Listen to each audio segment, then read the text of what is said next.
সোমালিল্যান্ডকে ইসরায়েলের দেয়া স্বীকৃতি প্রত্যাহারের আহ্বান জানিয়েছে সোমালিয়া। তেল আবিবের এই পদক্ষেপকে আগ্রাসন বলে দাবি করেছে সোমালিয়া সরকার।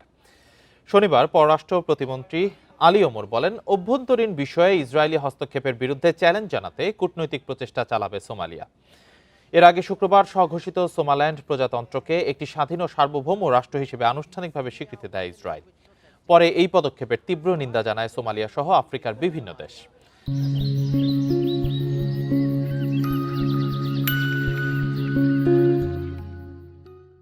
১৯৯১ সালে এক নৃশংস গৃহযুদ্ধের পর সোমালিয়া থেকে আলাদা হয়ে যায় সোমালিল্যান্ড। তবে জাতিসংঘের কোনো সদস্য রাষ্ট্রের কাছ থেকে এখনো স্বীকৃতি পায়নি তারা। The youth here want their language protected and promoted.